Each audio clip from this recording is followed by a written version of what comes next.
Meu celular vibrou, um zumbido único e agudo sobre a ilha de quartzo fria da cozinha. Era um som tão pequeno e comum, mas que acabou sendo o gatilho que detonou a minha vida. Olhei para a tela. Nenhuma saudação. Nenhum oi. Laura. Nenhum pingo de afeto. Apenas uma linha de texto seca e estéril no grupo da família. Nós precisamos de espaço. Por favor, cesse todo e qualquer contato imediatamente. Era só isso.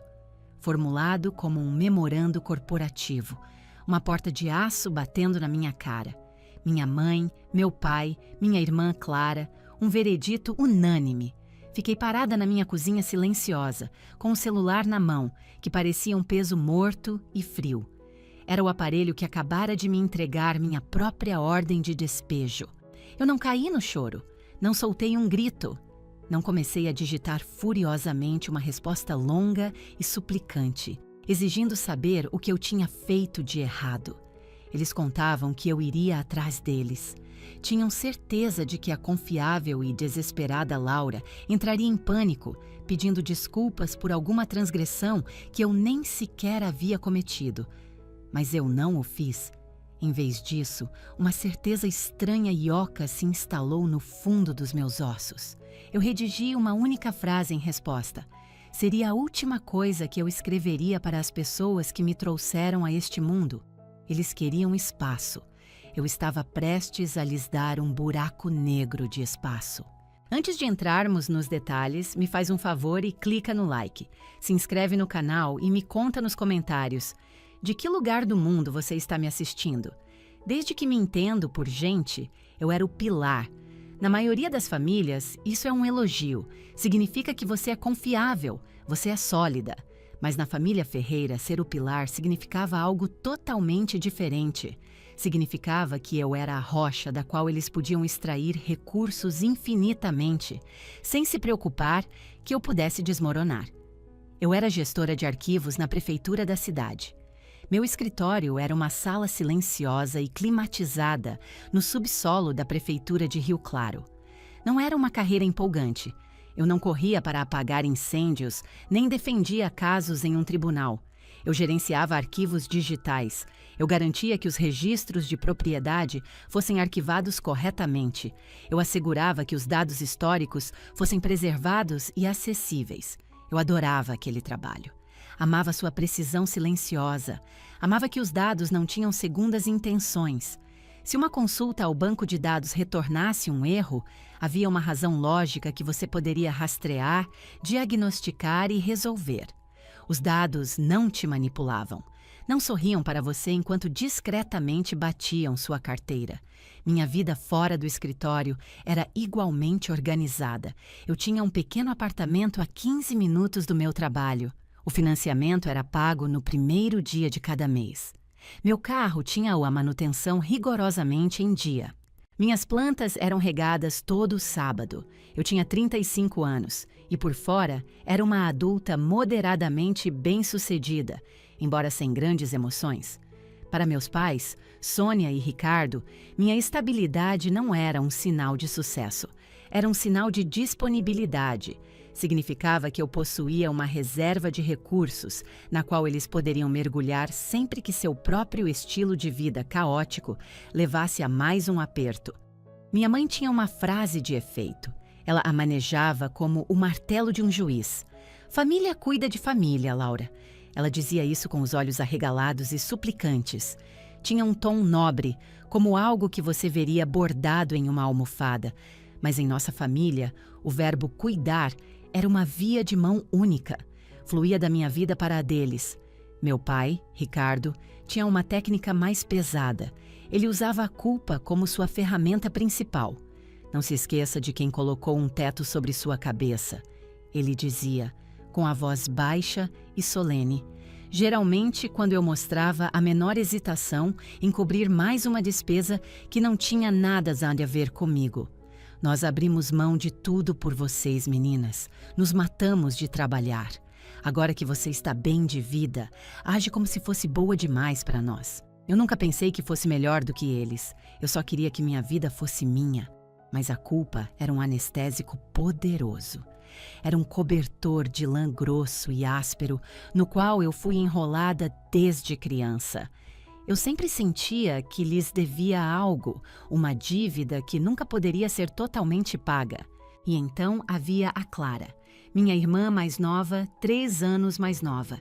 Se eu era a estável, a previsível, a confiável, Clara era o fogo de artifício. Ela era deslumbrante, carismática e estava em um estado constante de drama auto-infligido. Ela se movia pelo mundo como se fosse a estrela de um filme de grande sucesso. E o resto de nós era meramente o elenco de apoio, ali para garantir que seu arco narrativo fosse o mais emocionante possível. Clara era divertida. Era dela que meus pais falavam com um entusiasmo. Ah, a Clara está começando sua própria linha de joias na Elo 7, minha mãe anunciava com orgulho. Ou, a Clara está saindo com um músico. Não é maravilhoso? Eles adoravam o brilho dela. Mas era o meu salário que pagava pelo glitter. Clara havia aperfeiçoado a arte da incompetência que vira arma. Ela não apenas tropeçava, ela desmoronava de uma forma que fazia você se sentir um vilão se não corresse para ajudá-la.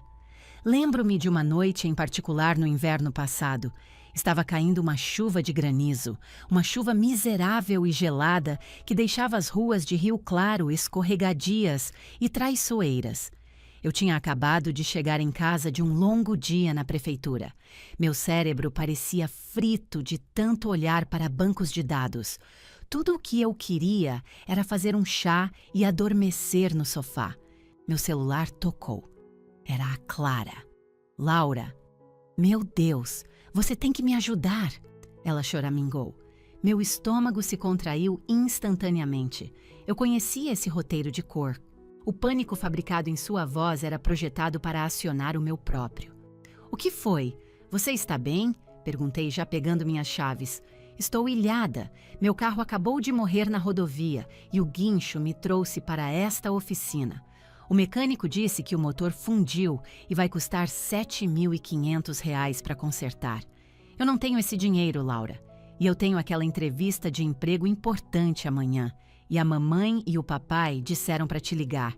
Eles estão sem um tostão até o fim do mês. Ela entregou o monólogo inteiro sem respirar. Afundei em uma cadeira da cozinha, ouvindo o granizo bater contra a janela. R$ 700,50. Eu tinha o dinheiro. Estava reservado para um conserto grande de uma infiltração no meu teto, pois o problema estava ficando sério. Mas estava lá. Clara, eu disse com cuidado, isso é muito dinheiro. Estou guardando para uma reforma importante agora.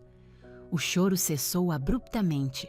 O silêncio que se seguiu não foi de tristeza, foi de gelo. Você está brincando comigo? Ela perguntou, a voz desprovida do tremor anterior. Você vai simplesmente me deixar aqui, nesta oficina sinistra no meio do nada?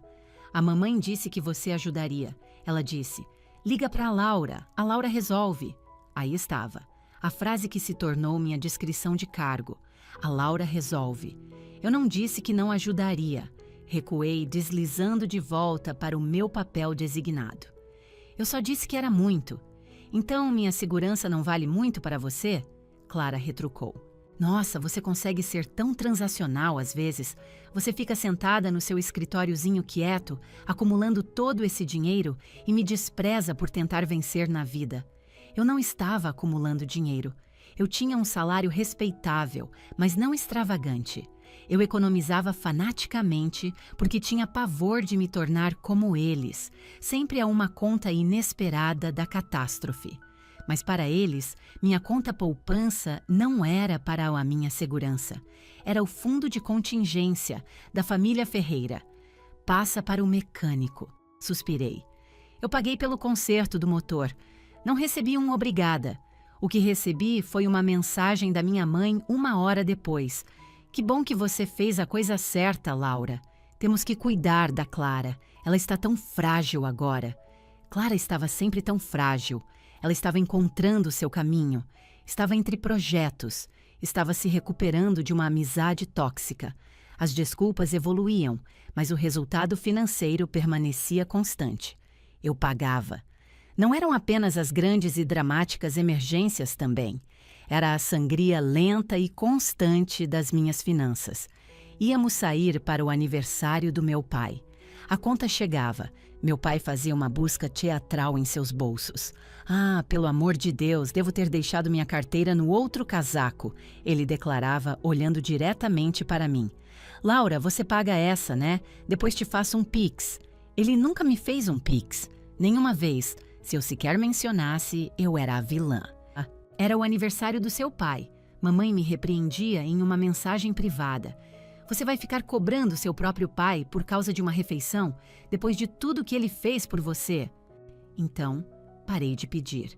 Aprendi a simplesmente colocar meu cartão de crédito na bandeja. Aprendi que minha função dentro da família era ser o lubrificante financeiro que mantinha sua máquina mal planejada funcionando sem problemas. Eu era o amortecedor do sistema. Eu absorvia os solavancos para que eles pudessem ter uma viagem confortável. A parte mais distorcida é que eu me convenci de que isso era uma forma de amor. Eu genuinamente acreditava que se eu fosse útil o suficiente, se eu resolvesse problemas o suficiente, um dia eles me amariam. Me amariam de verdade, do jeito que amavam a Clara. Eu pensei que se eu consertasse vazamentos o suficiente, cobrisse contas o suficiente e resolvesse crises o suficiente, um dia minha mãe olharia para mim com aquele orgulho suave e desprotegido que ela reservava exclusivamente para minha irmã. Eu pensei que poderia comprar meu caminho para o afeto deles, mas eu estava enganada. Eu não estava comprando amor, estava alugando tolerância. Eles não me amavam pelo que eu fazia por eles. Eles me toleravam por causa do que eu fornecia. E em algum lugar, lá no fundo, em uma parte de mim que eu me recusava a reconhecer, eu sabia disso. Eu sabia toda vez que visitava o apartamento deles e via a Smart TV novinha em folha que eles compraram, mesmo enquanto reclamavam de estar com o aluguel atrasado. Eu sabia quando via a Clara postando fotos de um festival de música que custou mais do que o meu financiamento mensal, logo depois de ela me pedir dinheiro para o supermercado. Mas eu tinha medo. Eu tinha pavor do que aconteceria se eu fechasse a torneira. Se eu parasse de ser útil, eles parariam de reconhecer minha existência por completo. Se eu não fosse o pilar, o que eu era? Eu era um fantasma na mesa da minha própria família, só me tornando sólida quando uma conta precisava ser paga. Todo domingo, eu ia à casa deles para jantar. Era um ritual. Eu levava a sobremesa, geralmente um bolo de uma confeitaria boa. Eu me sentava à mesa de jantar apertada deles em seu apartamento perpetuamente bagunçado. A TV estaria berrando um programa de auditório. Meu pai falava sobre a dor no joelho ou reclamava de política. Minha mãe compartilhava fofocas sobre os vizinhos. Clara contava seu último drama. Um gerente que não apreciava sua visão criativa. Um amigo que a traiu. Um proprietário que estava sendo irracional. Eu apenas sentava lá e assentia. Eu comia a lasanha um pouco salgada demais. Eu os ouvia reclamar sobre como o dinheiro estava curto. "Tudo está ficando tão caro", mamãe suspirava, seus olhos se voltando para mim. "A conta de luz veio um susto este mês. Não sei como vamos conseguir pagar." O silêncio que se seguia era denso de expectativa. Todos eles estudavam seus pratos, esperando. E eu, condicionada como um animal de laboratório, eventualmente quebrava o silêncio.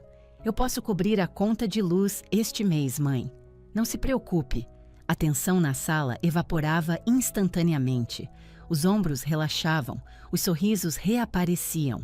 "Ah, Laura, você é uma filha tão boa", minha mãe dizia, finalmente fazendo contato visual. "O que faríamos sem você? Essa era a minha droga, aquela pequena dose de validação. Você é uma boa filha, você é essencial." Eu estava faminta pela aprovação deles e estava disposta a trocar minha dignidade por aquelas migalhas minúsculas. Mas a questão de ser a pessoa em quem todos se apoiam é que, eventualmente, o peso começa a te esmagar. você começa a desenvolver fraturas em sua fundação. Eu não percebi na época, mas eu já estava rachando. A Laura confiável, estável e pagadora de contas estava operando com tempo emprestado. Eu era um banco que estava sendo lenta e metodicamente esvaziado, uma transação de cada vez. E ninguém, nenhuma pessoa, estava fazendo depósitos. Nós tínhamos um grupo de família no WhatsApp chamado Família Ferreira, completo com uma série de emojis de coração. Na maior parte do tempo, o grupo ficava inativo, mas quando ele vibrava, meu pulso acelerava. Desenvolvi uma resposta quase pavloviana, aquele som de notificação específico. Um nó no estômago, uma tensão na mandíbula. Desenvolvi uma resposta quase pavloviana, aquele som de notificação específico. Um nó no estômago, uma tensão na mandíbula. Desenvolvi uma resposta quase pavloviana, aquele som de notificação específico. Um nó no estômago, uma tensão na mandíbula. Desenvolvi uma resposta quase pavloviana, aquele som de notificação específico. Um nó no estômago, uma tensão na mandíbula. Desenvolvi uma resposta quase pavloviana, aquele som de notificação específico. Um nó no estômago, uma tensão na mandíbula. Desenvolvi uma resposta quase pavloviana, aquele som de notificação específico. Um nó no estômago, uma tensão na mandíbula. Desenvolvi uma resposta quase pavloviana, aquele som de notificação específico. Um nó no estômago, uma tensão na mandíbula. Desenvolvi uma resposta quase pavloviana, aquele som de notificação específico.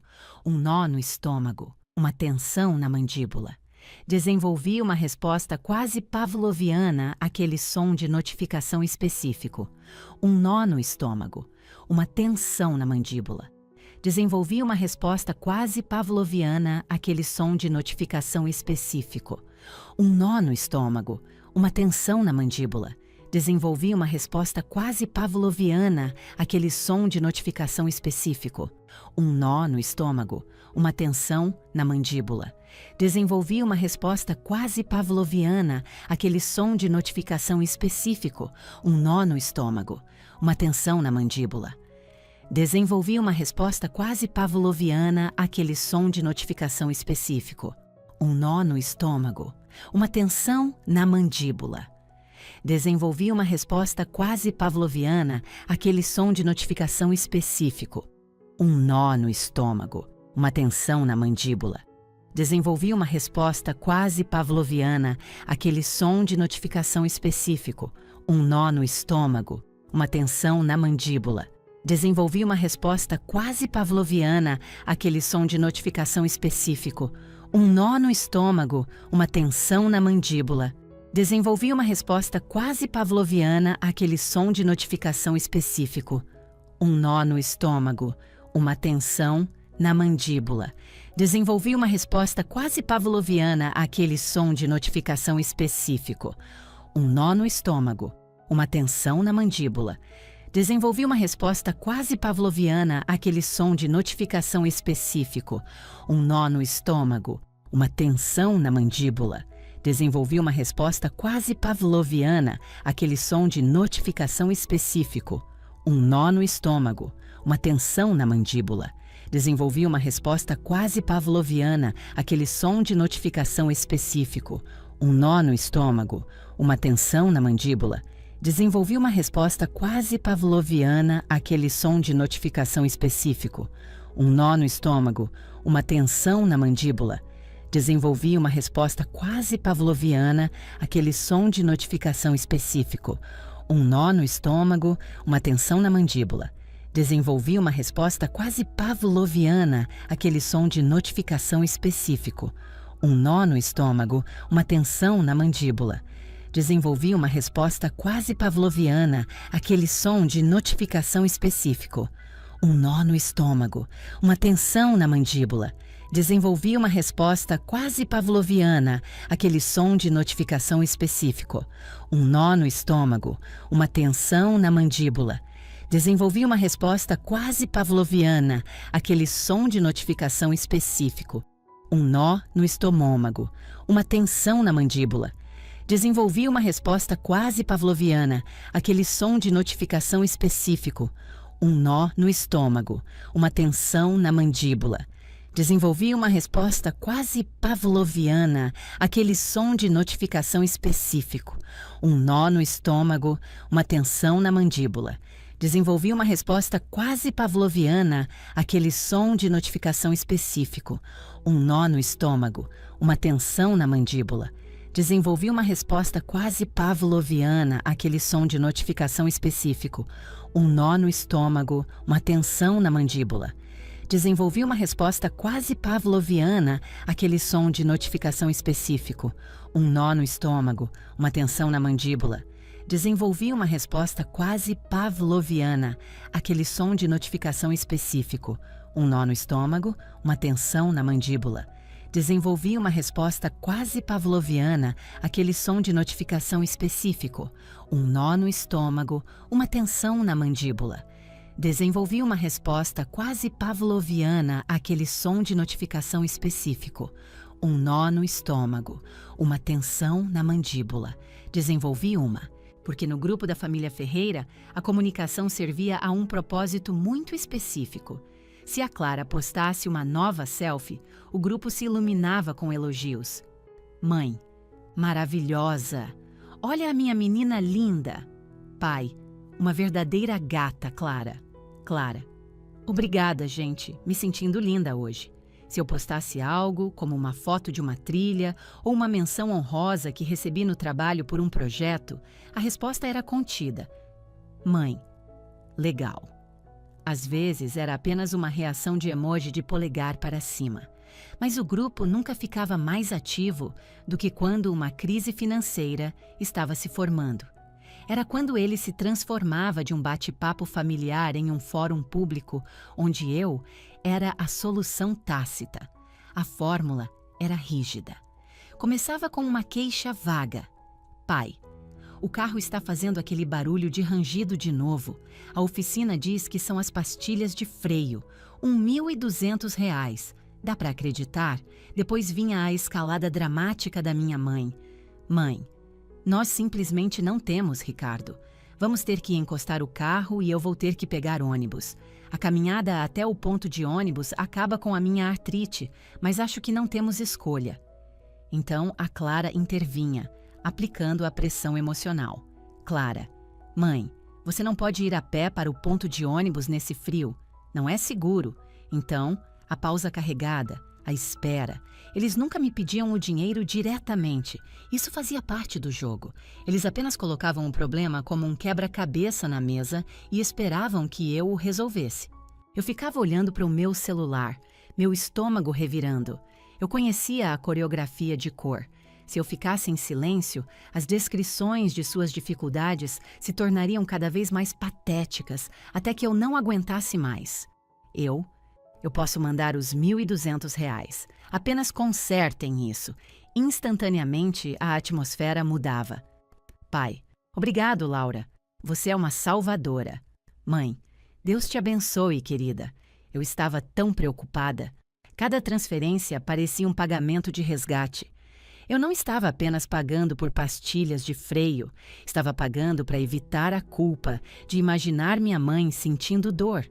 Estava pagando por minha contínua e condicional filiação à família. Mas ao longo dos anos, a dinâmica azedou de necessidade para direito. Eles pararam de insinuar e começaram a esperar. O amor, em nossa família, parecia uma dívida que eu estava perpetuamente pagando. Se eu tentasse dizer não, ou mesmo apenas hesitasse, os livros de história eram abertos. Depois de tudo que sacrificamos por você, tornou-se seu grito de guerra. Lembro-me de um incidente vívido, cerca de 6 meses atrás. Eu estava economizando para umas férias de verdade, as primeiras em anos. Eu queria ir para o litoral por uma semana. Apenas eu, o oceano e uma pilha de romances. Eu tinha reservado uma pequena casa. Estava emocionada. Cometi o erro de mencionar isso no jantar de domingo. Vou estar fora na próxima semana, disse eu com um sorriso. Aluguei uma casinha em Ubatuba. A sala ficou em silêncio. Talheres raspavam nos pratos. Ubatuba? Mamãe perguntou, as sobrancelhas arqueadas. Isso parece caro. Eu encontrei uma boa oferta, disse eu imediatamente na defensiva. E eu venho economizando. Deve ser bom, Clara resmungou para a comida. Eu não tiro férias há uma eternidade. Você foi àquele festival de música no mês passado, apontei. Aquilo foi para a despedida de solteira de uma amiga. Eu nem paguei pelo hotel, Clara retrucou. Não é a mesma coisa. Você vai para uma casa particular. Bem, disse meu pai limpando a boca. Fico feliz em ver que você tem esse tipo de renda disponível, Laura. Especialmente porque nosso aquecedor a gás está pifando e estamos usando aquecedores elétricos para não congelar. Eu congelei. Eles não tinham dito uma palavra sobre o aquecedor. Eu não sabia que o aquecedor estava quebrado, eu disse. Começou a dar problema agora, disse meu pai. Íamos falar com você sobre isso. Mas como você está gastando todo o seu dinheiro em viagens chiques, não queríamos te incomodar. A manipulação era tão descarada que era quase de tirar o fôlego. Viagens chiques. Era um aluguel de baixa temporada que me custou R$ 4.000 pela semana. Quanto custa o conserto do aquecedor? Perguntei, minha voz monótona. Cerca de 3.500, disse meu pai. Olhei ao redor da mesa. Mamãe parecia triste. Clara parecia ressentida. Papai parecia expectante. Cancelei a casa no dia seguinte. Perdi meu depósito. Enviei ao meu pai o dinheiro para o aquecedor. Nunca recebi uma cópia da nota fiscal do concerto. Mas 3 dias depois, vi a Clara postando fotos de assentos na primeira fila de um show que eu sabia que custava uma fortuna. Senti-me mal. Não uma doença física, mas um cansaço profundo na alma. Senti-me esvaziada. Eu não era uma filha, era um caixa eletrônico com pulso. A única pessoa que parecia ver a dinâmica pelo que era meu tio Léo. Léo era o irmão mais velho da minha mãe. Ele era o pária da família, principalmente porque se recusava a participar de suas charadas intermináveis. Ele vivia uma vida simples, dirigia uma caminhonete velha e não tinha paciência para bobagens. Ele aparecia nos eventos de família, mas muitas vezes apenas sentava na varanda, observando. Ele era o único que não olhava para mim como uma linha de crédito. Uma tarde, durante um churrasco de domingo no condomínio dos meus pais, eu estava lá dentro, lavando uma montanha de pratos engordurados. Todos os outros estavam lá fora, rindo e comendo pão de alho. Eu estava esfregando uma travessa, olhando pela janela para eles, sentindo aquele cansaço familiar e profundo. Tio Léo entrou. Ele pegou um refrigerante da geladeira e se encostou no balcão. — Você não comeu, ele observou. — Sem fome. Menti. — Você pagou por tudo isso, não foi? Ele perguntou. Esfreguei a travessa com mais força. Só as compras. Mamãe estava sem dinheiro. Léo deu um longo gole em seu refrigerante me observando. — Laura, ele disse em voz baixa. Parei de esfregar, mas mantive minhas costas para ele.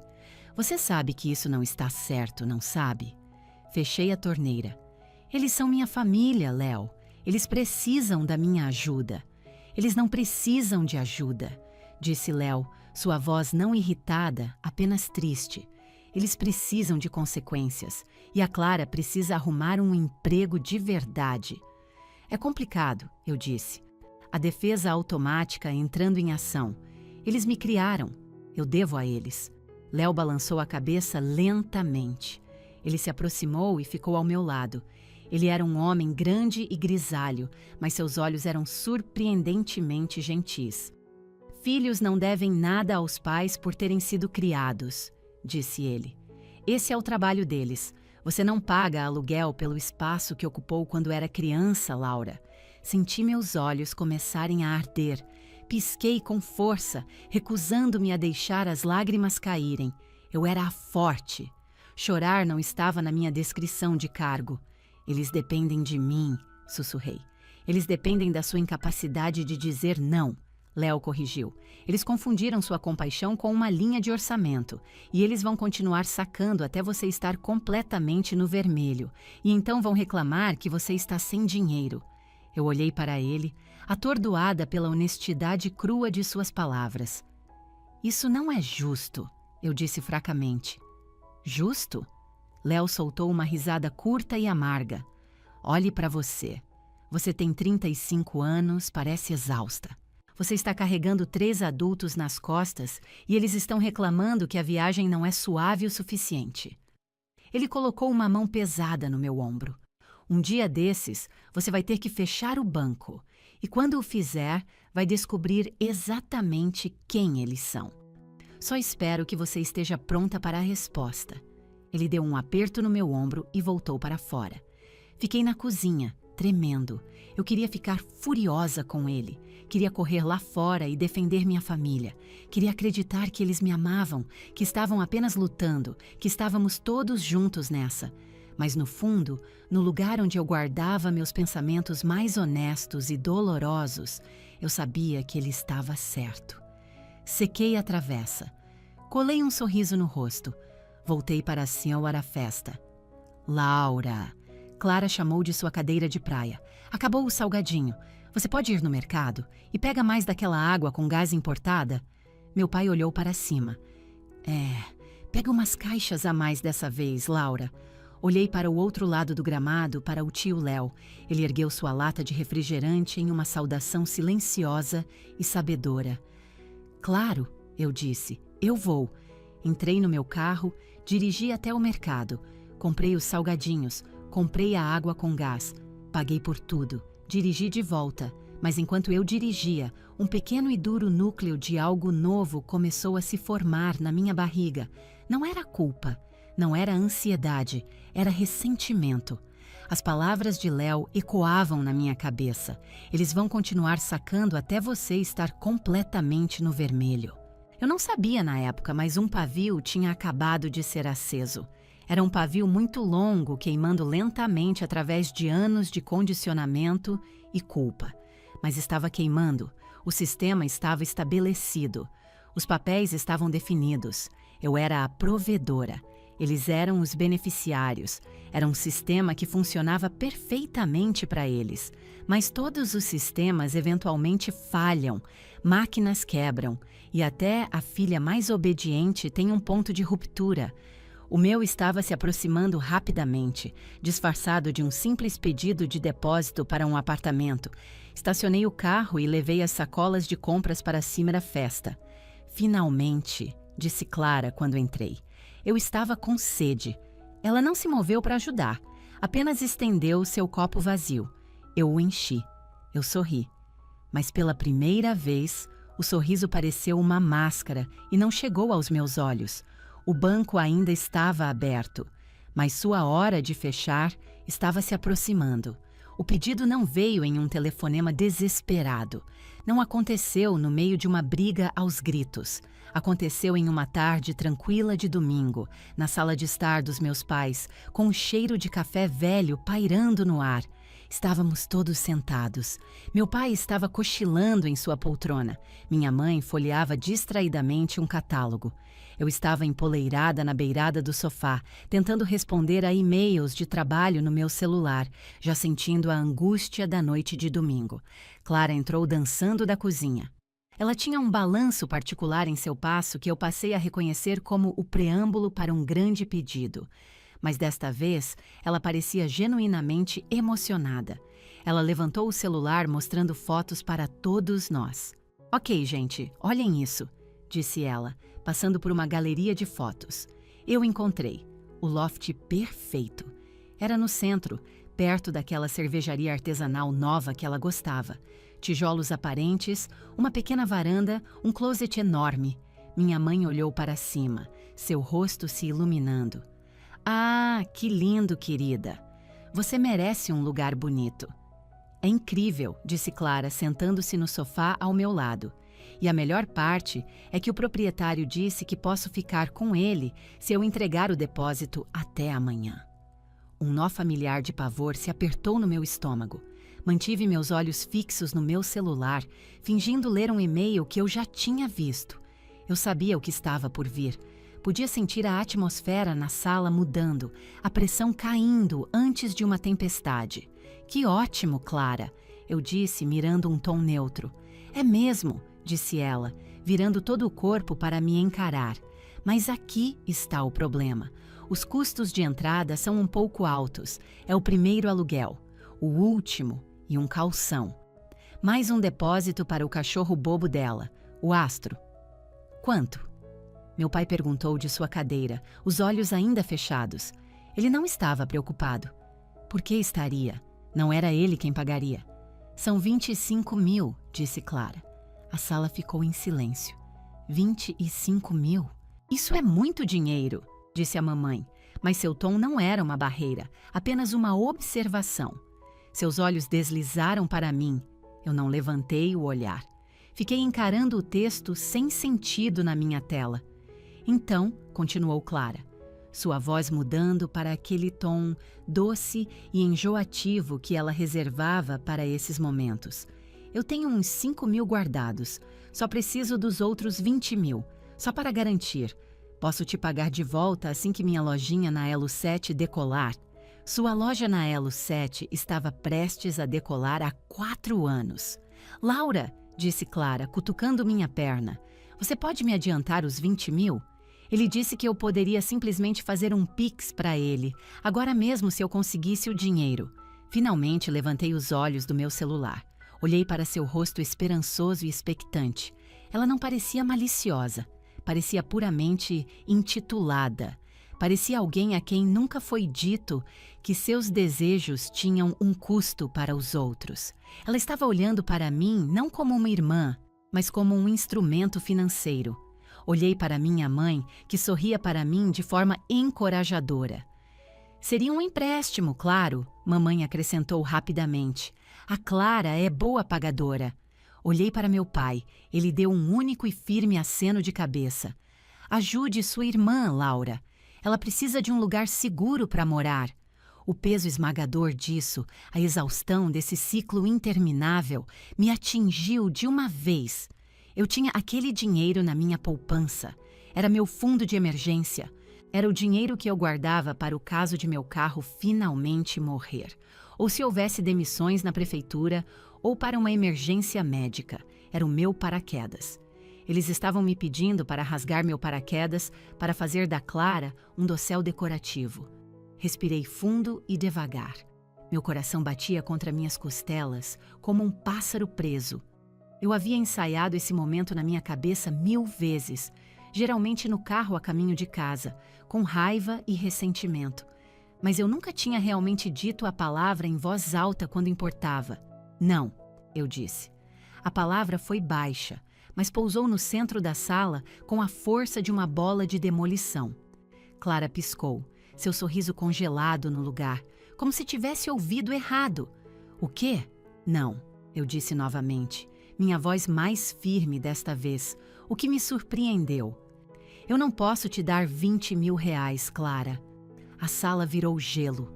O rosto da minha mãe ficou flácido de incredulidade, como se eu de repente tivesse começado a falar em outra língua. Laura, não seja ridícula. É para o apartamento dela. Ela vai perdê-lo se não pagar amanhã. Então ela vai perder, eu disse. Meu pai sentou-se ereto em sua cadeira. A expressão sonolenta se foi, substituída por uma linha dura e zangada. Com licença, ele disse. Eu não tenho para dar, menti. Ou era uma meia-verdade. Eu tinha o dinheiro, mas não o tinha para dar a eles. Você acabou de receber aquele aumento do dissídio no trabalho, disse Clara, sua voz ficando afiada. Você nos contou. Você tem. Por que está sendo assim?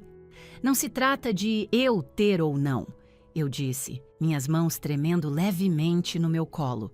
Eu não vou te dar 20 mil reais. Eu tenho meu próprio financiamento, tenho minhas próprias despesas. Não posso simplesmente entregar esse tipo de dinheiro. Meu pai soltou um suspiro agudo e agressivo pelo nariz, um som que sempre significava que ele estava farto da conversa. Era sua maneira não verbal de dizer: Pare de ser difícil. Laura, ele avisou, sua voz baixa. Não comece. Somos uma família. Sua irmã está em apuros. Você tem a capacidade de ajudar. Então ajude. Não era mais um pedido.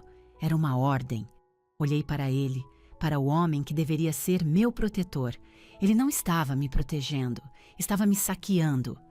Não, eu disse pela terceira vez. Clara soltou uma risada áspera e incrédula.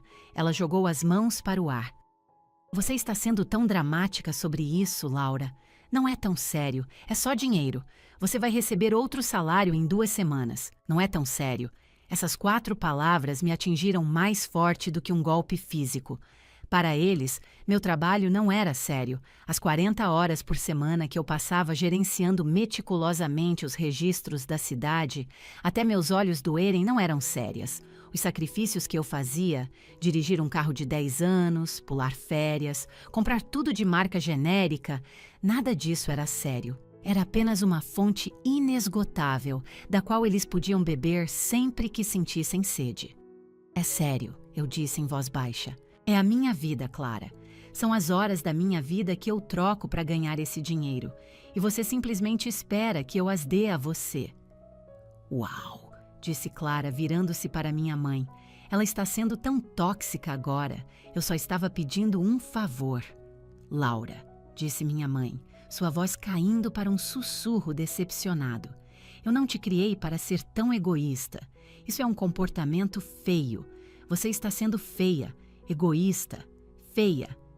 As palavras foram bem miradas, projetadas para atingir minhas inseguranças mais profundas. Mas uma coisa estranha aconteceu. Elas não acertaram, ou melhor, acertaram, mas não penetraram. A onda familiar de culpa não veio. Em vez disso, uma clareza fria e afiada me invadiu. Levantei-me, peguei minha bolsa. Estou indo para casa, eu disse. Se você sair por aquela porta, disse meu pai, apontando um dedo rígido para mim. Não pense por um segundo que vamos esquecer isso. Você está abandonando sua irmã. Ela tem 32 anos, pai, eu disse. Ela não está sendo abandonada. Ela só não pode pagar por um loft de luxo no centro. Nem eu. Caminhei em direção à porta. Laura! Minha mãe gritou, sua voz subindo para um lamento teatral. Volte aqui e conserte isso. Eu não olhei para trás. Abri a porta, saí para o ar fresco da noite e a fechei atrás de mim. Caminhei até meu carro, minhas pernas parecendo instáveis. Sentei-me no banco do motorista e apenas me concentrei na minha respiração. Inspira, expira, inspira, expira. Esperei que o mundo acabasse. Esperei que a culpa me esmagasse. Mas nada aconteceu. O sol ainda estava se pondo. O trânsito ainda estava fluindo. Eu tinha dito não. E o mundo não tinha parado de girar. Foi a primeira vez em toda a minha vida adulta que priorizei meu próprio bem-estar em detrimento das exigências deles. Dirigi para casa em um torpor silencioso, sentindo um coquetel bizarro de terror e exaltação. Eu pensei que era o fim. Pensei que finalmente tinha traçado um limite e que eles seriam forçados a reconhecê-lo. Eu era tão ingênua. Eu não entendia que quando você tenta remover um parasita, ele não simplesmente solta, ele tenta se enterrar mais fundo. 2 dias depois, eu estava no trabalho. Era uma manhã de terça-feira. O escritório de arquivos tinha seu zumbido habitual de atividade. Teclados clicando, impressoras unindo. Eu estava mergulhada em um complicado projeto de reconciliação de registros. Minha mente a milhas de distância, perdida em escrituras de propriedade do século XIX. O telefone da minha mesa tocou. Atendi sem pensar. Arquivos, aqui é a Laura. Oi, Laura. Aqui é o Sr. Dantas da administração do condomínio Recanto do Rio. Meu estômago despencou. O condomínio Recanto do Rio era onde meus pais moravam. Eu tinha sido fiadora do contrato de aluguel deles 4 anos atrás, quando se mudaram, porque o nome deles estava sujo. Era um detalhe que eu tinha esquecido completamente. Eu tinha sido fiadora, mas não era moradora, e definitivamente não pagava o aluguel deles, pelo menos não diretamente. Ah, oi, senhor Dantas, eu disse, minha voz tensa. Há algum problema? O aluguel está atrasado? Não, muito pelo contrário, disse ele, seu tom alegre. Eu estava ligando para agradecer pessoalmente por ter cuidado disso tão prontamente. Sei que a multa por atraso foi um pouco salgada desta vez, já que eles perderam o prazo de carência. Mas eu realmente aprecio você ter atualizado a autorização de débito automático. Eu congelei, minha mão apertando o fone com tanta força que meus nós dos dedos doíam. Desculpe, eu disse. Eu não autorizei um débito automático. Houve uma breve pausa. Bem, claro que autorizou, disse o Sr. Dantas, agora parecendo confuso. Seu pai ligou ontem. Ele nos forneceu seu novo número de conta e agência, aquele da cooperativa de crédito, e autorizou o pagamento do aluguel deste mês, mais as multas. Ele disse que você estava muito ocupada no trabalho para ligar, então você deu a ele as informações para repassar. O mundo pareceu inclinar e girar. Minha conta na cooperativa de crédito era minha poupança principal. Era a conta onde o dinheiro do não morava. Meus pais tinham conta em outro banco. Eu nunca, jamais, tinha dado a eles o número daquela conta. A única maneira de eles terem conseguido foi... Pensei no domingo. Lembrei-me de ter deixado minha bolsa no sofá deles quando fui ao banheiro. Lembrei-me que meu talão de cheques estava lá dentro. Eles tinham mexido na minha bolsa. Senhor Dantas, eu disse, minha voz tremendo com uma raiva tão intensa que parecia fria. Quanto foi a cobrança? Foi um total de R$ 8.000, com as taxas. R$ 8.000. Não pedidos. Pegos. Roubados. Senhor Dantas, eu disse, lutando para manter minha voz firme. Eu não autorizei esse pagamento. Meu pai pegou minhas informações bancárias sem meu consentimento. Ah, disse o Sr. Dantas, seu jeito alegre e desaparecido. Oh, céus! Senhora Ferreira, ele tinha todos os números. Eu apenas presumi, sendo vocês da mesma família e tudo. Estorne a cobrança, eu disse. Eu não posso simplesmente estornar uma transferência TED processada, senhora Ferreira. Já foi compensado do nosso lado. Você teria que resolver com eles ou denunciar como fraude ao seu banco. Mas se eu denunciasse como fraude... Ele não precisou terminar a frase.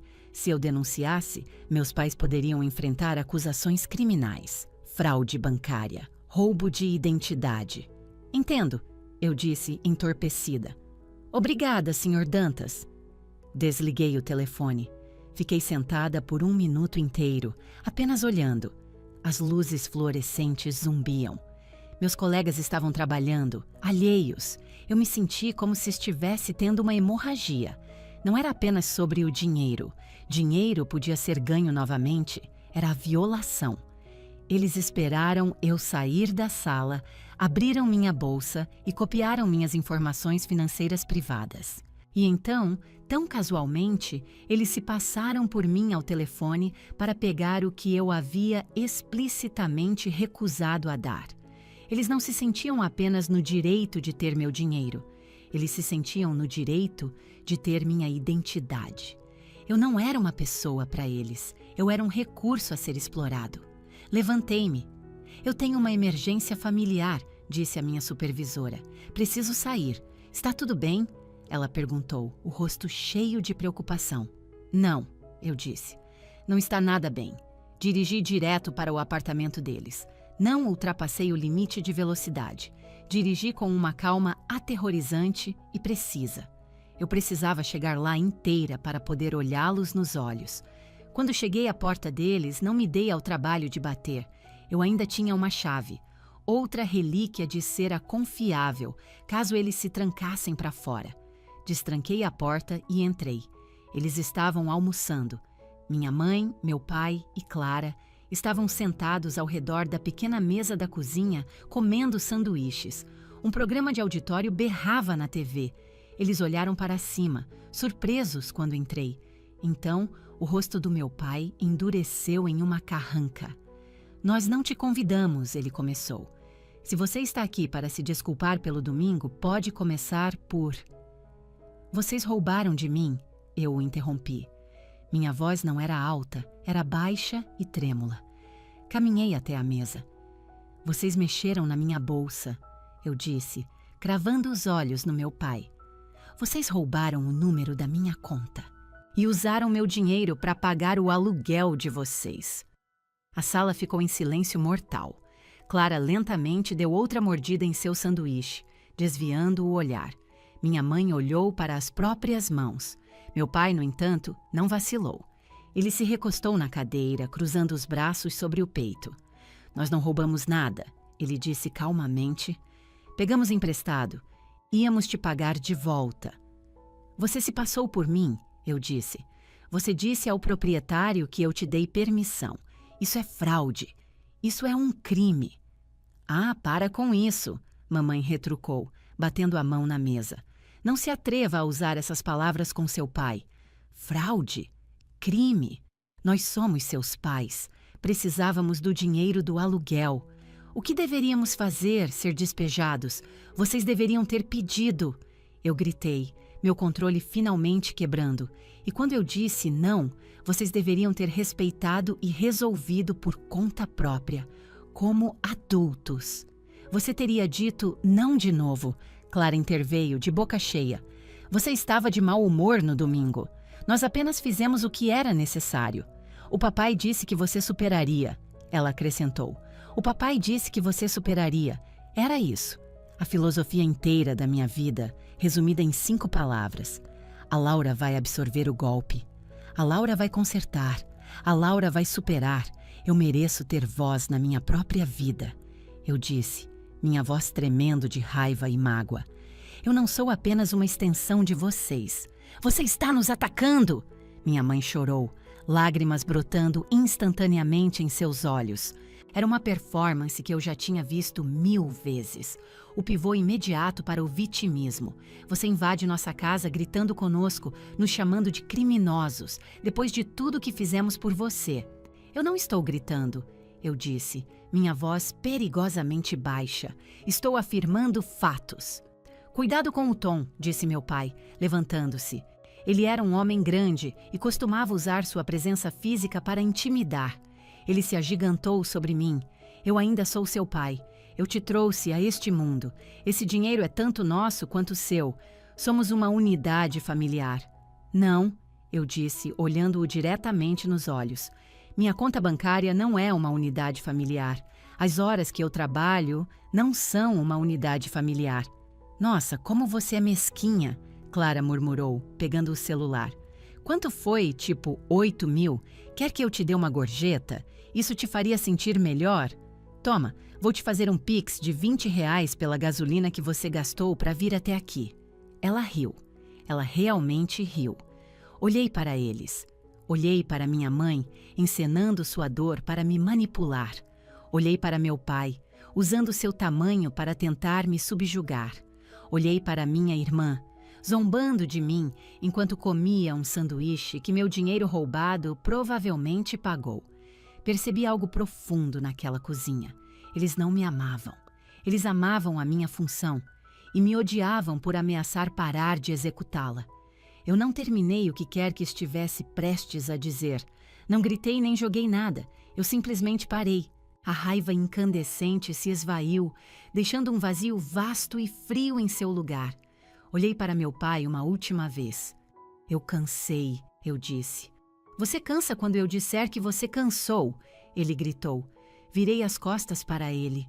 Onde você vai? Mamãe lamentou. Laura, não me dê as costas. Devo mandar os R$ 20? Clara gritou de novo, ainda rindo. Saí pela porta. Não a bati. Apenas a fechei suavemente atrás de mim. Desci o corredor, desci as escadas e saí para abatar de Clara. Entrei no meu carro, travei as portas. Eu não sabia na época, mas aquela foi a última vez que pisei naquele apartamento. Eu os abandonei e nunca mais voltaria. No dia seguinte, a mensagem de texto que deu início a toda essa história chegaria e mudaria tudo. Passei aquela noite em uma névoa. Dormir era impossível. Fiquei deitada na cama, olhando para o teto, repassando a cena naquela cozinha, o cheiro dos sanduíches, as lágrimas encenadas, a risada zombeteira de Clara. Eu continuava checando meu celular, meio que esperando um pedido de desculpas, uma mensagem que dissesse: sentimos muito, fomos longe demais, não deveríamos ter feito isso, mas meu celular permaneceu escuro e silencioso. Na manhã seguinte, às 10h42, ele finalmente vibrou. Eu estava na minha mesa tentando me perder no trabalho. Vi a notificação do grupo da família. Meu coração martelou contra minhas costelas. Peguei-o. Nós precisamos de espaço. Por favor, cesse todo e qualquer contato imediatamente. Foi enviado do celular do meu pai. Eu li e depois li de novo. Espaço. Eles precisavam de espaço de mim. Eu era a que tinha sido roubada. Eu era a que teve a privacidade estilhaçada. Eu era a que tinha sido usada, manipulada e depois ridicularizada por isso. E, no entanto, eles estavam me demitindo da família. A mensagem não era sobre precisar de paz. Era um jogo de poder. Era punição. Eles sabiam que tinham cruzado uma linha imperdoável, mas em vez de se redimirem, estavam me escalando preventivamente como a vilã. Ao me cortarem primeiro, eles tomaram o controle da narrativa. Agora podiam dizer a todos que eram os pais pobres e ofendidos que tiveram que se distanciar de sua filha ingrata e instável. Sentei-me ali, segurando meu celular. Por toda a minha vida, uma mensagem como essa teria me destruído. A antiga Laura teria desmoronado. Ela estaria no telefone em segundos, soluçando, implorando por perdão por um crime que não cometeu. Ela teria dirigido até o novo apartamento deles com um pedido de desculpas e um cheque, desesperada para ser aceita de volta. Mas a antiga Laura havia morrido naquela cozinha ontem, no momento em que sua irmã riu dela. Coloquei o celular na minha mesa, olhei pela janela. O céu estava de um azul brilhante e sem nuvens, e percebi algo surpreendente. Eu não estava devastada, eu me sentia leve. Eu vivi minha vida inteira sob os termos de um contrato não escrito e unilateral. Os termos eram simples: eu forneço, vocês pegam. Eu peço desculpas, vocês absolvem. Eu trabalho, vocês gastam. E eles tinham acabado de declarar o contrato nulo e sem efeito. Eles queriam espaço. Tudo bem. Tio Léo me ligou naquela noite. Sua voz estava rouca. Eles estão dizendo para toda a família que você teve algum tipo de surto psicótico, ele disse sem nenhum preâmbulo. Imaginei, eu disse. Eu estava sentada na minha pequena varanda com uma taça de vinho. Qual é a história oficial? Eles estão dizendo que você apareceu no apartamento deles, gritando, fez todo tipo de acusações malucas sobre dinheiro e que eles tiveram que pedir para você sair porque temiam por sua segurança. A Clara está dizendo a todo mundo que você ficou descontrolada. Descontrolada? Repeti. Porque eu me opus a eles roubarem R$ 8.000 de mim. Eles estão se mudando, disse Léo. Sentei-me mais ereta. O quê? Empacotando tudo. Hoje à noite. Eles quebraram o contrato de aluguel. Disseram ao proprietário que se sentiam inseguros por causa do seu comportamento errático. Então ele os está liberando do contrato sem multa. Estão se mudando para um lugar menor do outro lado da cidade. Claro que estavam. Estavam fugindo. Não de mim, mas de suas próprias ações. Se ficassem, teriam que enfrentar as consequências. Se mudassem, poderiam se pintar como vítimas forçadas a sair de casa por sua filha louca. Apagar-me de suas vidas significava que também poderiam apagar sua culpa. Você sabe para onde eles estão indo? Perguntei. Sei, disse Léo. Mas não vou te contar, e você não deveria querer saber. Ele estava certo. Você está bem, garota? Ele perguntou. Eu não sei, eu disse honestamente. Sinto que deveria estar um caco, mas não estou. Isso não é falta de sentimento, disse Léo sabiamente. Isso é alívio. Nunca confunda os dois. Nós desligamos. Olhei para o meu celular novamente. A mensagem ainda estava lá. Por favor, cesse todo e qualquer contato imediatamente. Era um desafio. Eles estavam apostando que eu precisava da validação deles, mais do que eles precisavam do meu dinheiro. Eles tinham acabado de fazer a pior aposta de suas vidas. Eu não respondi ao grupo, não liguei para ninguém. Em vez disso, levantei-me e caminhei até meu arquivo. Era hora de formular minha resposta, não com emoção, com dados. O chão da minha sala de estar logo ficou coberto de papel. Parecia uma cena de crime. Eu havia retirado todas as caixas de armazenamento, todas as pastas. Eu tinha uma década de registros financeiros. Ser organizada era parte do meu trabalho, mas também era meu mecanismo de defesa. Eu tinha recibos de tudo. Havia a nota fiscal do conserto do motor da Clara, R$ 7.500. Havia o recibo da coparticipação do tratamento dentário de emergência do meu pai, R$ 3.800. Havia o extrato mostrando o empréstimo pessoal que dei à minha mãe para reparos em casa 3 anos atrás, R$ 5.000. Havia contas de serviços públicos que eu paguei, contas de telefone, prêmios de seguro de carro. Sentei-me no chão, cercada pela prova física da minha servidão. Era uma floresta de papel térmico desbotado e tinta. Comecei a separar uma pilha para a Sônia, uma pilha para o Ricardo, uma pilha para a Clara. As pilhas cresceram e se tornaram pequenas montanhas. Abri meu notebook e criei uma nova planilha. Comecei a inserir cada item, centavo por centavo. 14 de julho de 2022. Notebook da Clara para a faculdade, R$ 6.250. 5 de setembro de 2022. Déficit do IPTU do Ricardo, R$ 3.900. 20 de novembro de 2022. Conta de luz atrasada da Sônia, R$ 812,37. Trabalhei por horas. O sol se pôs. Meu apartamento escureceu, iluminado apenas pelo brilho frio da tela. Quando finalmente cliquei na função Soma, na parte inferior da coluna, prendi a respiração. O número que apareceu era impressionante. Era mais do que a entrada de uma casa nesta cidade. Era uma poupança de aposentadoria considerável.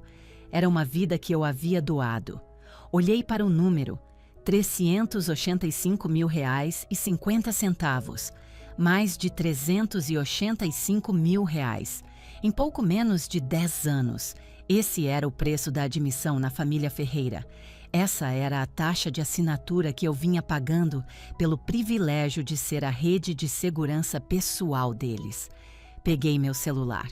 Eu não estava tentando ser cruel, não estava tentando ser vingativa. Eu só precisava que a verdade fosse documentada.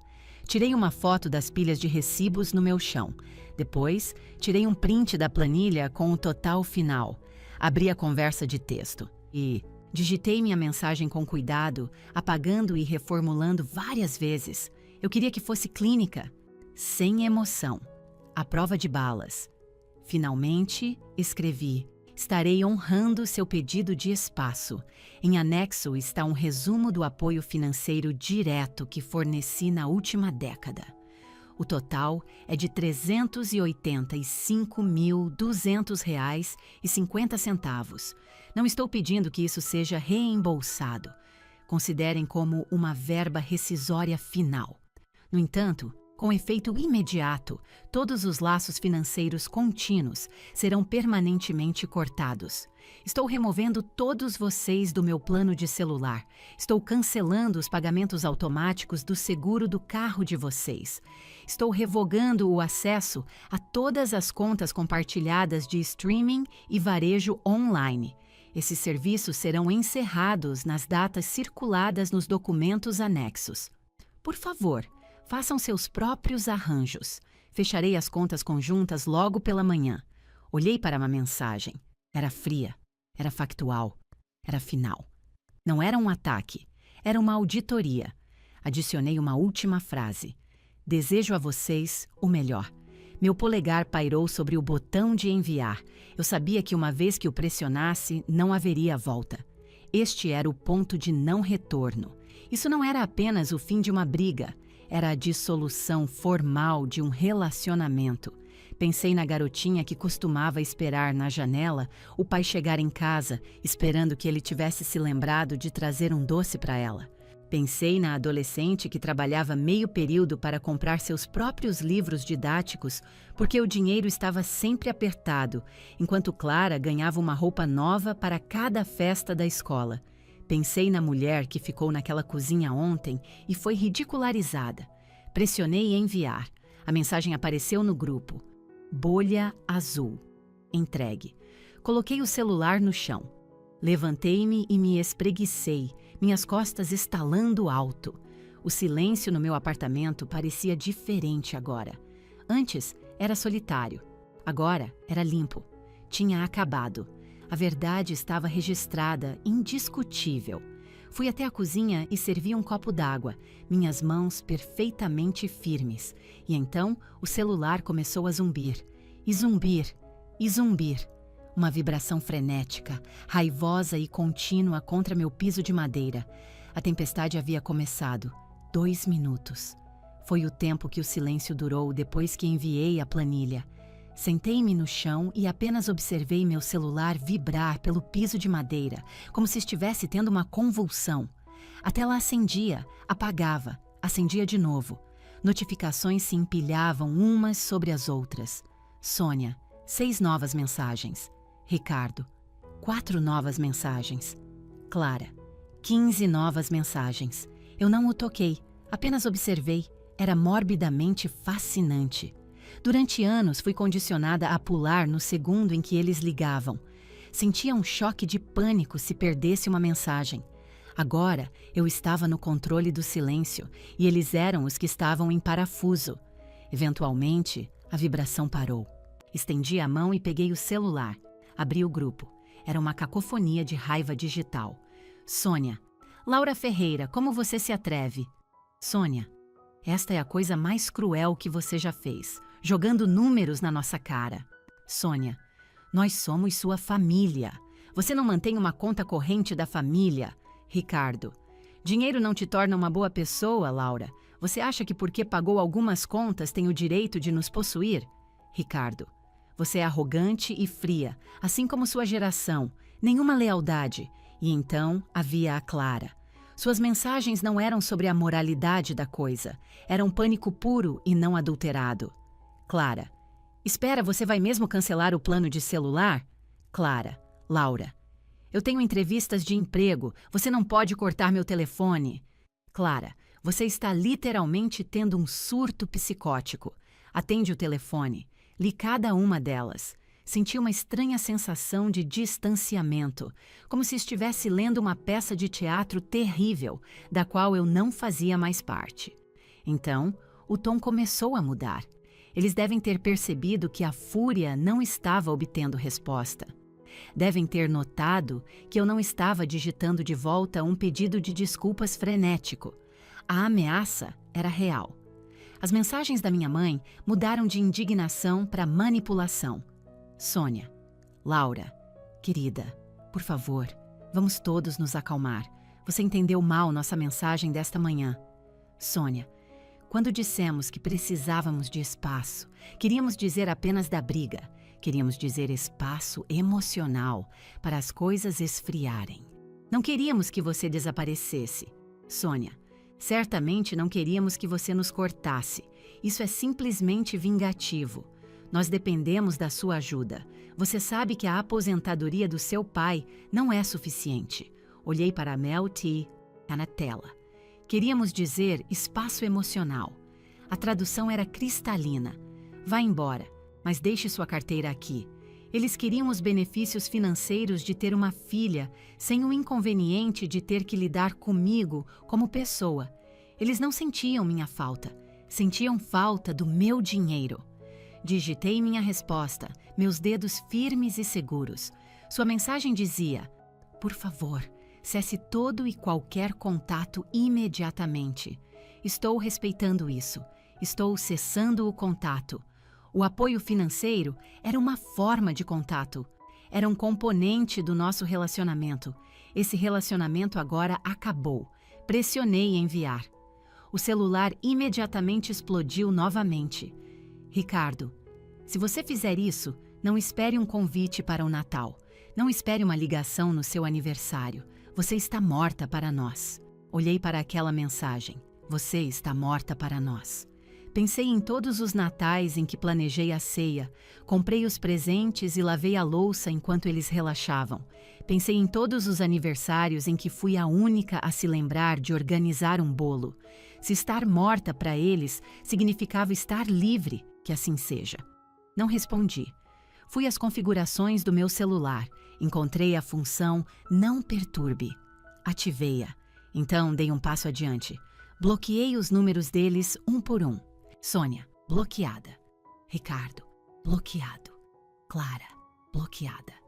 O silêncio que se seguiu foi total. Foi profundo. Foi o silêncio de uma ponte sendo dinamitada. Mas enquanto eu estava sentada, ali no meu apartamento silencioso, ouvindo o zumbido da minha própria geladeira, percebi que a paz nem sempre é gentil.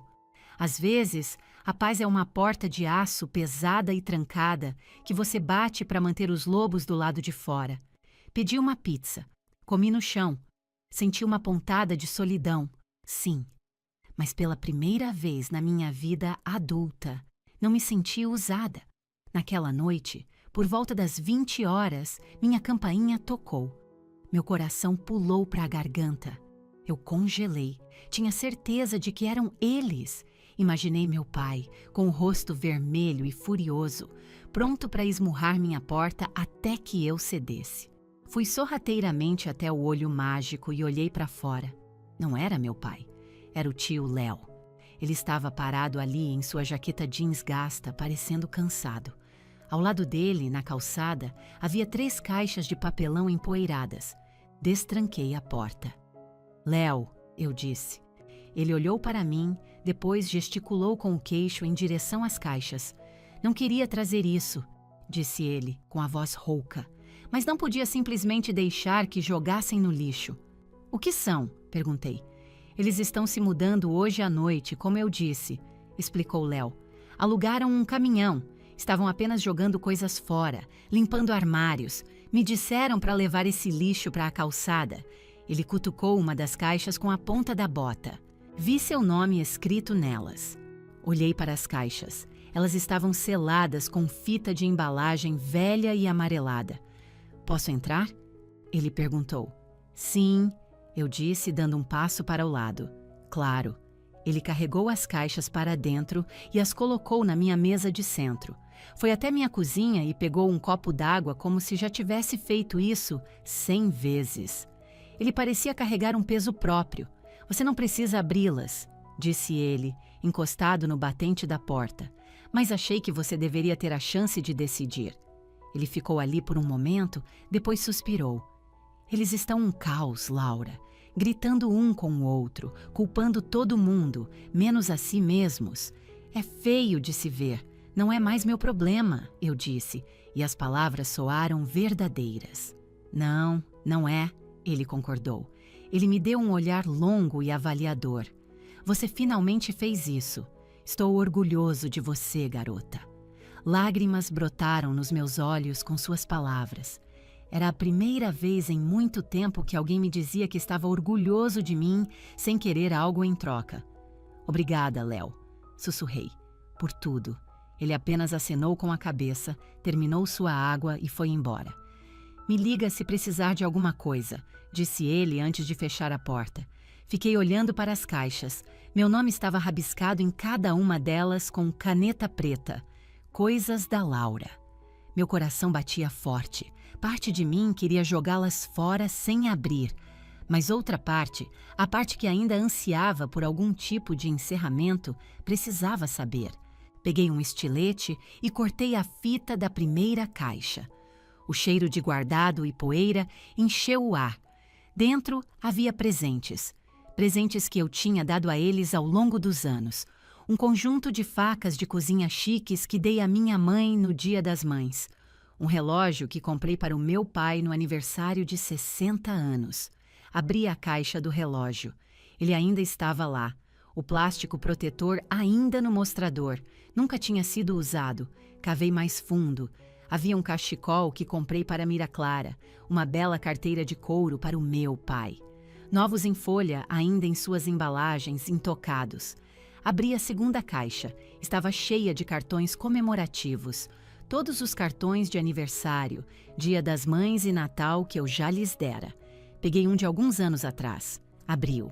Queridos mamãe e papai, obrigada por tudo. Sei que as coisas estão difíceis agora, mas amo muito vocês dois. Em anexo está um cheque para ajudar com a prestação do carro. Com amor, Laura. O cheque, é claro, tinha sumido, mas o cartão e o sentimento tinham sido jogados em uma caixa sem serem lidos. Abri a terceira caixa. Esta foi a mais dolorosa. Estava cheia de cartas que eu havia escrito para eles ao longo dos anos. E um álbum de fotos que eu havia criado meticulosamente para o 30º aniversário de casamento deles. Passei semanas escaneando fotos de família antigas, restaurando-as digitalmente e organizando-as em ordem cronológica. Deveria ser uma história da nossa família. Abri a capa. A lombada fez um som de estalo. Nunca tinha sido totalmente aberta. Colado na parte interna da capa, havia um post-it amarelo com a caligrafia da minha mãe. Projeto da Laura. Guardar. Fiquei olhando para aquele bilhete. Projeto da Laura. Não nossas memórias de família. Não o lindo presente da Laura. Apenas um projeto. Uma tarefa. Entulho. Olhei para o Léo. Lágrimas escorrendo pelo meu rosto. Eu nem tinha percebido que tinha começado a chorar. Eles nunca se importaram. Sussurrei, as palavras parecendo cacos de vidro na minha garganta. Eles nunca nem gostaram de mim. Léo se aproximou e sentou-se ao meu lado no sofá. Ele não tentou me abraçar, apenas olhou para a triste pilha de caixas. Eles gostavam do que você fazia por eles, disse Léo suavemente. Eles gostavam da conveniência, gostavam da segurança, gostavam dos resgates. Mas de você? Da pessoa sentada aqui agora? Não, eles nunca se deram ao trabalho de conhecê-la. Ele finalmente se virou para me olhar. E essa, Laura, é a perda deles, não sua. Eu tentei tanto, solucei. Tentei ser perfeita. Pensei que se eu apenas lhes desse o suficiente, eles finalmente abririam os presentes. Pensei que eles finalmente me veriam. Você não pode comprar a visão de quem escolhe ser cego, disse Léo. E não pode comprar amor de quem está emocionalmente falido. Ele colocou o braço em volta de mim, então. Foi um abraço desajeitado e estranho que cheirava vagamente a serragem e óleo de motor, mas foi o conforto físico mais genuíno que senti em anos. Você fez mais do que o suficiente, disse ele. Mas você acabou agora. Me ouviu? Você acabou. Olhei para a pilha do meu afeto não aberto. Era uma prova tangível. Meu papel nunca foi filha, foi doadora. Limpei o rosto com as costas da mão. Levantei-me. Leve-as, eu disse. O quê? Léo perguntou. Leve as caixas, repeti. Leve-as para uma instituição de caridade ou um centro de reciclagem, não me importo. Apenas tire-as da minha casa. Léo sorriu. Um sorriso pequeno, triste, mas orgulhoso. Tem certeza? Tenho certeza, eu disse. Não preciso mais dos recibos. Eu sei a verdade.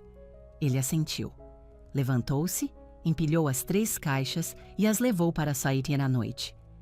Quando ele fechou a porta atrás de si, o apartamento pareceu vazio novamente, mas desta vez não parecia que algo estava faltando.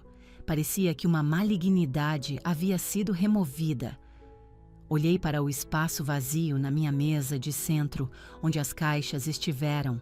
Eu estava livre. Na manhã seguinte, o nascer do sol pareceu diferente. É um clichê, mas é verdade. A luz que entrava pela minha cozinha parecia mais nítida, mais clara. O ar no meu apartamento tinha um gosto fresco. Fiz café, nem sequer olhei para o meu celular. Abri meu notebook. Era hora de concluir as tarefas administrativas da minha emancipação. Entrei no site da companhia de energia. Remover o usuário autorizado, Sônia Ferreira. Clique. Entrei nas minhas contas de streaming. Mudar senha. Sair de todos os dispositivos conectados. Clique. Entrei no meu banco. Cancelar transferência recorrente para Ricardo Ferreira. Clique. A cada clique, senti um peso saindo dos meus ombros. Eu não estava sendo cruel, não estava sendo vingativa. Estava simplesmente fechando e trancando portas que deveriam ter sido fechadas anos atrás. Minha psicóloga, a doutora Ana, chamou isso de retomar sua agência quando contei a ela sobre isso mais tarde naquela semana. Você não está apenas economizando dinheiro, Laura, disse ela, inclinando-se para a frente em sua cadeira. Você está retomando seu tempo, sua energia, seu futuro. Pela primeira vez, você está trabalhando para si mesma. Ela estava certa. 2 semanas depois, tomei um café com o Heitor, um homem com quem eu vinha saindo casualmente há alguns meses. Eu sempre o mantive à distância, muito exausta, muito sem dinheiro ou muito consumida pelo último drama da minha família para deixá-lo se aproximar. Ele notou a mudança em mim imediatamente. Você parece em paz, disse ele, mexendo seu café. Seus ombros não estão perto das suas orelhas pela primeira vez. Eu sorri um sorriso de verdade. Eu pedi demissão do meu segundo emprego, eu disse. Eu nem sabia que você tinha um segundo emprego, disse ele, parecendo surpreso. Eu era a diretora financeira não remunerada das empresas Família Ferreira. Brinquei. O pagamento era inexistente e a gestão era tóxica. Ele riu, depois estendeu a mão sobre a mesa e cobriu a minha com a dele. Sua mão era quente e firme. Bem, fico feliz que você tenha pedido demissão, disse ele. Gosto de te ver feliz. Foi tão simples. Gosto de te ver feliz, sem amarras, sem um pedido subjacente, apenas uma declaração simples de carinho. Percebi que passei minha vida inteira perseguindo uma versão dolorosa e complicada de amor, acreditando que a luta era o que o tornava valioso. Pensei que se não doesse, não era real. Mas o amor genuíno, seja de um parceiro, de um amigo ou de si mesmo, não é uma batalha, é uma fundação. Minha família nunca mais me contatou depois que os bloqueei. Ouvi pelo tio Léo que eles estavam se virando, estavam em um apartamento menor e mais barato. Clara teve que arrumar um emprego de tempo integral como garçonete. Meu pai teve que realmente aprender a administrar sua aposentadoria. Eles estavam sobrevivendo, estavam se virando, e essa foi a revelação mais profunda de todas. Eles nunca precisaram de mim para salvá-los. Eram adultos capazes. Eles apenas preferiam me usar porque era mais fácil. Meu sacrifício não os mantinha à tona, apenas os mantinha confortáveis. 6 meses se passaram desde que enviei aquela mensagem final. Minha conta poupança está crescendo. Remarquei aquela viagem para a costa, aquela que eu havia cancelado. Fui sozinha. Sentei-me na varanda da pequena casa, li livros, bebi vinho e apenas observei as ondas. Não senti um pingo de culpa. Não me perguntei se o aquecedor deles estava funcionando. Finalmente entendi a verdade. Quando uma família te ensina que amor é sinônimo de sacrifício, a coisa mais corajosa e amorosa que você pode fazer é finalmente parar de sangrar por eles. Eles queriam distância.